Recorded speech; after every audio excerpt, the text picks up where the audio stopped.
ఐదుగురు. సో నాకు అంటే ఇప్పుడు పెద్ద హీరోస్ ఉన్నారు ఇక్కడ, అడవి శేషు ఉన్నారు, వరుణ్ బాబు, తేజు, ఇంకా చిరంజీవి గారు, పవన్ కళ్యాణ్ గారు, డిప్యూటీ సీఎం, ఇవన్నీ కాకుండా ఇంకా వెంకటేష్ గారు, నాగార్జున గారు, ఎన్టీఆర్, నేమ్ ఎనీవన్, అల్లు అర్జును, లేకపోతే ఇంకా చరణ్ బాబు, ఇంతమంది ఆర్టిస్టులు. వీళ్ళందరూ సినిమాలు చూసేటప్పుడు ఏమవుతుందంటే వాళ్ళకు ఒక ఆరా ఉంటుంది, ఏదో జరిగిపోతుంది, ఏదో చేస్తారు అనే ఎక్స్పెక్టేషన్తో వెళ్తారు. ఇలాంటి సినిమాలకి కేవలం ఒక మంచి పబ్లిసిటీతోటే ముందుకు వెళ్తే 100% సాటిస్ఫాక్షను ఇలాంటి సినిమాల్లో వస్తుంది. ఎందుకంటే మాకు ఏ ఎక్స్పెక్టేషన్ లేకుండా చూడటం వల్ల. సో నాకు ఈ మధ్యకాలంలో శేఖర్ కమ్ములు గారి, ఈ మధ్యకాలం కాదు చాలా కాలం అయింది, శేఖర్ కమ్ములు గారి సినిమా ఒకటి వచ్చింది, హ్యాపీ డేస్. ఎస్, ఆ తర్వాత అంటే ఎక్కడైతే యంగ్స్టర్స్ ఉంటారో అక్కడ ఏంటంటే నాకు అనిపించేది వాళ్ళలో ఎనర్జీ ఉంటుంది, ఒక తెలియని ఎనర్జీ ఉంటుంది. అది ఒక్కొక్కసారి ఓవర్బోర్డ్ అవుతుంది, ఒక్కొక్కసారి కొంచెం ఏదైనా తేడా జరగచ్చు. కానీ ఏది జరిగినా ఆ ఎనర్జీ తాలూకు ఇంపాక్ట్ మాత్రం ప్రతి ఒక్కళ్ళు ఫీల్ అవుతుంటారు. సో ఈ సినిమాకి చెప్పిన కథ, మన వంశీ చెప్పిన కథ మాత్రం నాకు చాలా నచ్చింది. సరే, ఇక్కడ ఆర్టిస్టులుగా చూసుకుంటే ఒక కురువృద్ధుడు సాయి కుమార్ తప్ప మిగతా అందరూ కొత్తగా ఉన్నారు. కానీ ప్రతి కుర్రోడి వెనకాల అవి కేవలం స్టిల్స్లా లేవు, వాళ్ళ వెనకాల వాళ్ళ యాటిట్యూడు, వాళ్ళ ఏదో ఫీల్ తెలుస్తుంది అక్కడ చూస్తున్నంటే. సో వీళ్ళల్లో ఆ కుర్రోడు అబ్బాయి పేరు ప్రసాద్ బెహ్రా, అబ్బాయిని కొంచెం టీవీలో చూసాం. మంచి డైలాగ్ రైటరు, కానీ అతనికి సినిమాలో చేయాలని కోరిక ఉంది. Prasad, you can try for a good dialogue writer, అది కూడా ట్రై చేయి. ఎందుకంటే కొన్ని ఎపిసోడ్స్ చూశాను టీవీల్లో, తను చేసింది చాలా బాగా రాస్తున్నాడు, చాలా కాంటెంపరీగా రాస్తున్నాడు. మిగతా వాళ్ళ గురించి నాకు ఇంకా డీటెయిల్ తెలియదు కాబట్టి తప్పుగా అనుకోకండి, మీరు అందరూ డెఫినెట్గా ఎక్సలెంట్గా చేస్తుంటారు. నేను ఆ ట్రైలర్ చూసినప్పుడు మాత్రం నాకు చాలా బాగా చేశారనిపించింది అందరూ. అండ్ ఈవెన్ హీరోయిన్స్ వాళ్ళ పాత్రల పరిధికి చాలా బాగా చేస్తుంటారని ఎక్స్పెక్ట్ చేస్తున్నాను. మ్యూజిక్ డైరెక్టర్ అనుదీప్ కూడా చాలా మంచి సాంగ్స్ ఇచ్చారు కాకపోతే నాకు అనిపించింది ఏంటంటే అనుదీప్ కూడా ఒక క్యారెక్టర్ చేస్తుంటే ఏమైపోద్ది, ఇంతమందిలో అతను ఒక క్యారెక్టర్ చేస్తుంటే పోద్ది కదా, ఒక క్యారెక్టర్ అనిపించింది. కానీ డైరెక్టరు నిన్ను తొక్కేసాడు అనుదీప్. మిగతా ఆర్టిస్టులు అందరూ కలిసి నిన్ను వస్తే నువ్వు ఎక్కడ డామినేట్ చేస్తావు, నిన్ను తొక్కేశారు, నిన్ను కేవలం బిహైండ్ ది కెమెరాను పెట్టారు. Thank you. అండ్ మా స్నేహితుడు, నా ఆత్మీయుడు, మా ఫణి, ఒక చిన్న అతను వేరే బిజినెస్లు ఎంతున్నా సరే అతనికి ఒక సినిమా చేయాలని ఒక చిన్న పిచ్చి అంటారా, లేకపోతే ప్యాషన్. తను ఏంటంటే నేను నిహారిక గారి బ్యానర్లో కలిసి చేద్దాం అనుకుంటున్నాను. ఎందుకంటే నిహారిక గారికి ఒక మంచి టేస్ట్ ఉంది, లేకపోతే ప్రొడక్షన్లో గ్రిప్ ఉంటుంది, జడ్జిమెంట్ బాగుంటుంది. సో తనతో చేస్తే నాకు కూడా ఒక టేస్ట్ ఉంది. సో ఒక మంచి ప్రాజెక్ట్స్ వస్తాయేమో అనే ఉద్దేశంతో అంటే నిహారిక ఒక మంచి కథ వినిన తర్వాతే డిసైడ్ చేస్తానని చెప్పింది. కథ వింది, చక్కగా నాకు చెప్పి అంత ఓకే అయింది. I'm very thankful to all of you. And ఈ సినిమా మాత్రం నాకెందుకో గట్ ఫీలింగు, అంటే ఈ సినిమా బేసిక్ కథ గుర్తుంది, నాకు చాలా సీన్స్ గుర్తున్నాయి. మధ్యలో 2-3 చోట్ల కొన్ని సీన్స్ వంశీ చెప్పినప్పుడు కొంచెం గొంతు చోక్ అయింది, అంటే కళ్ళనీళ్ళు రాక గొంతు అలా పట్టినట్టుగా పట్టింది. అంత బాగా ఎమోషన్స్ డీల్ చేశాడు.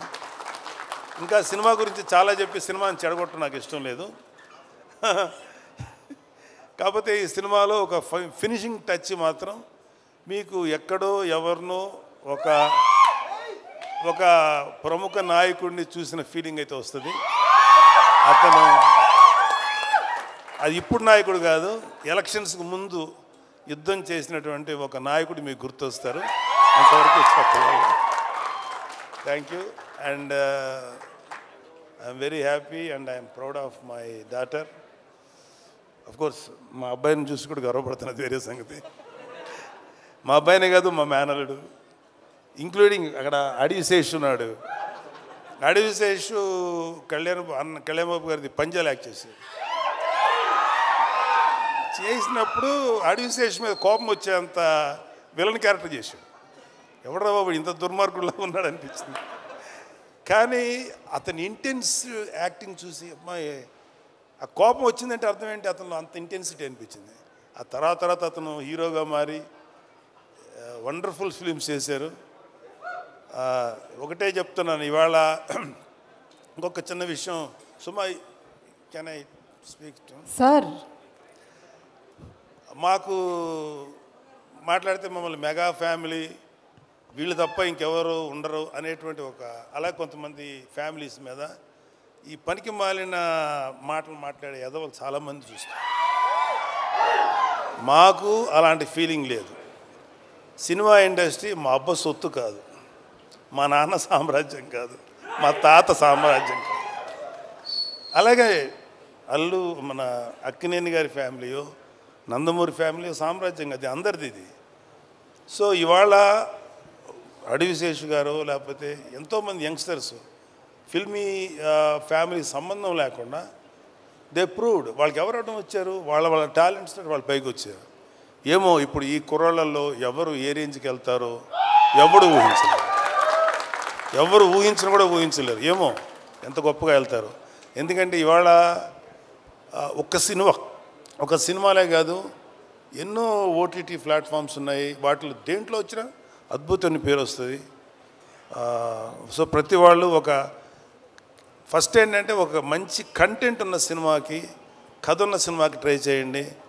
అంతేగాని ఒక గుద్దితే ఆడెక్కడికో వెళ్ళిపోయి కొట్టేసుకొని మాట్లాడితే హీరోయిన్ కనపడగానే గబగబా డ్యాన్స్ చేసి ఇలాంటి కథలకు మాత్రం మీ యంగ్స్టర్స్ ఎవరు అట్రాక్ట్ అవ్వకండి. కంటెంట్ ఏంటో చూడండి. ఆ విషయంలో నాకు శేషు నచ్చుతాడు అండ్ వరుణ్ బాబు నచ్చుతాడు. ఈ మధ్యన మా తేజు నచ్చుతున్నాడు. విరూపాక్ష చేశాడు కాబట్టి చెప్తున్నాడు. అంటే అంతకుముందు మా తేజు కొంచెం కమర్షియల్గా వెళ్ళాడు, తర్వాత విరూపాక్ష నుంచి తన ట్రెండ్ మార్చేసుకున్నాడు. విరూపాక్ష అండ్ ఇంకొకటి ఏదో రిపబ్లిక్ ఇలాంటివి చేశాడు. సో ఒక వరుణ్కి నాకు ఒకసారి డిస్కషన్ వచ్చింది, ఎందుకురా నువ్వు కొంచెం కష్టమైన క్యారెక్టర్లు సెలెక్ట్ చేసుకుంటావు, చాలా కమర్షియల్ సినిమాలు చేయొచ్చు కదా అంటే, నాన్న ఒక 100 సినిమాలు రిలీజ్ అనుకున్నాను, అందులో ఒక 10 సినిమాలు కొంచెం డిఫికల్ట్గా అంటే కొత్తదనంగా ఉంటాయి. వాటిల్లో కనీసం ఒక 5 సినిమాలన్నా ఆడటానికి అవకాశం ఉంటుంది. 90 సినిమాలు రెగ్యులర్ కమర్షియల్ సినిమాలు ఉంటాయి. ఈ 90 సినిమాల్లో ఒక 10-15 ఆడతాయి. మరి ఎక్కువ ఆడుతున్నాయి కదా అన్న, కానీ రేషియో చూసుకున్నాను 90లో 10 ఆడతాయి, ఇక్కడ 10లో 5 ఆడతాయి. కాబట్టి ఎప్పుడు కూడా ఒక కొత్తదనం కోసం వెళ్తేనే యాక్సెప్ట్ చేస్తారని చెప్పి, అది నాకు చిన్నవాడైనా వాడిచ్చిన రియలైజేషన్.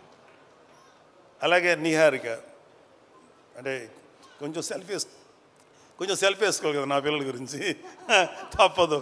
ఎవరు సెల్ఫ్ వాళ్ళు వేసుకున్నారు, ఇక్కడ మన డబ్బా మనమే కొట్టుకోవాలి కదా. ఏదో గుర్తు రావక్కర్లేదు, నేను సీరియస్గా అంటున్నా. Niharika my sweetest kid. ఎంత స్వీటెస్ట్ అంటే ఇలాంటి చిన్నపిల్లప్పుడు ఒక 3 ఏళ్ళు ఆ టైం ఉన్నప్పుడు ఇంకా స్టార్ట్ అవుతుంది కదా, 4 ఏళ్ళ తర్వాత 5 ఏళ్ళ తర్వాత అమ్మ ఇండిపెండెంట్గా పడుకోండి అంటే ఆ బెడ్రూమ్లోకి వెళ్ళి పడుకునేది. వాళ్ళ అమ్మ వంటింటికి వెళ్ళాక సైలెంట్గా వచ్చి నేను ఇక్కడే పడుకుంటాననేది. సరే అమ్మ, మరి మీ అమ్మ తన్నేసి బయటికి పంపుతుంది కదా, అమ్మ చూడకుండా దాచిపెట్టేది. అప్పుడు నా షర్ట్ తీస్తే షర్ట్ లోపల దాక్కునేది. అప్పుడు ఇంత ఉండేది కదా, ఇంతే ఉండేది. దాక్కొని పడుకొని పద్మ వచ్చేది, ఎక్కడుందని దాని తెలుసు, పడుకుంది. పద్మ లేదు, పద్మ ఇక్కడ అని చెప్పాడు. ఇలాగేదో సో ఒకటే చెప్తున్నాను. ఇప్పుడు ఇందాక ఒక పాప ఎవరో ఎమోషనల్ అయ్యింది. ఇవాళ మన కళ్ళ ముందు ఆడపిల్లలు ఎంత గ్రోత్ చూపిస్తారు, ఎంత గొప్పగా ఎదుగుతారనేది మన సుమ. నాకు తెలిసినంత వరకు సుమ కామెడీగా మాట్లాడుతుంది, సరదాగా ఉంటుంది. కాబట్టి నేను ఎప్పుడు సుమాని కామెడీగా తీసుకోను. ఎందుకంటే నాకు తెలిసి ఈరోజు కాకపోయినా ఇంకొక 1 year తర్వాత 2 years తర్వాత అయినా డెఫినెట్గా సుమా ఒక లెజెండరీ యాంకర్, లెజెండరీ హోస్ట్. సుమా చాలా గ్లామరస్గా స్టైలిష్గా ఉండదు. సుమా ఎక్కువ ఏమన్నా, కానీ సుమా స్టేజ్ ఎక్కిందంటే దుమ్ము దులిపేస్తుంది. నేను చూసిన సుమా ఉందా పర్లేదు కొంచెంసేపు మనకి టైం పాస్ అవుతుంది అని.